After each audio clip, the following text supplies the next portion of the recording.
Hi, my name is Jeff Horseman. I'm a reporter with the Press Enterprise and P.com, and we are here today to talk about workplace bullying. And what this is, it's actually a defined term in some circles, and it talks about treatment at work that can be anything from people, a supervisor berating subordinate to sabotaging them, not giving them the technology or the training they need to get the job done. May give them a hard time, but they want time off, a whole range of stuff. And it's come to light recently in a Riverside County grand jury report on a division of the Riverside County Human Resources Department. They said that workplace bullying in this temp worker program was pervasive and a lot of employees lived in fear and intimidation. And we're here today with Evelyn Lee of Rialto. She had an experience a number of years ago with workplace bullying where she worked, and she's just going to talk about her experiences. I understand that the superior at times had kind of harsh words for you in front of customers even. Oh, yes. He would not take me privately to talk to me, but right out on the sales floor, he would berate me, and customers could see it, customers could hear it, and it was embarrassing. Well, after a berating session would be over, there would be customers that came up to me and they would say, "Oh, isn't it? It's awful that he talks to you that way." And I would say, "Well, please tell management, because they don't believe me when I tell them that he does this." I'm not aware if any of my customers did that, because nothing ever changed, whether I went directly to management or not. Okay. So how long did this continue? Was this kind of a constant thing, I take it, or fairly constant?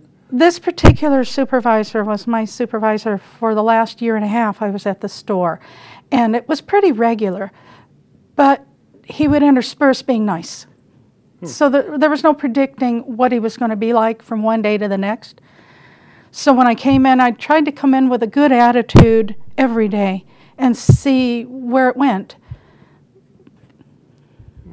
And so talk about, this must have taken some type of toll on you in terms of, being able to do your work, in terms of coming home from work, having to deal with all that. Can you just talk a little bit about how that made you feel? And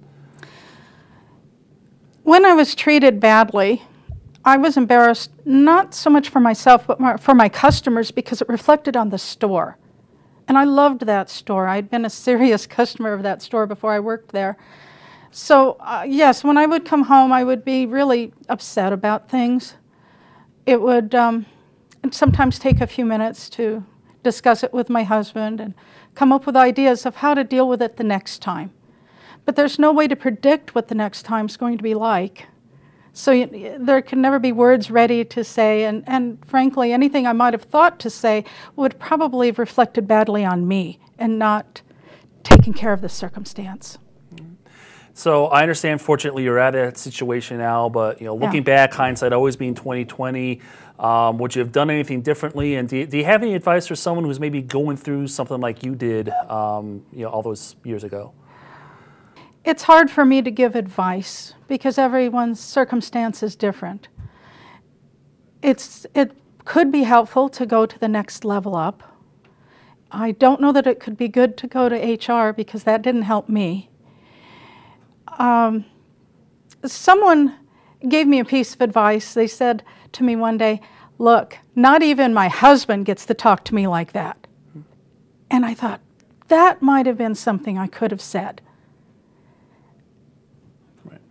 All right. Well, Evelyn, again, we want to thank you for having the courage to come forward and share your story, and glad things are better for you now. And once again, continue to follow the Press Enterprise and P.com for continuing coverage of this grand jury report. The county is supposed to come out with some type of response to it by the end of the month.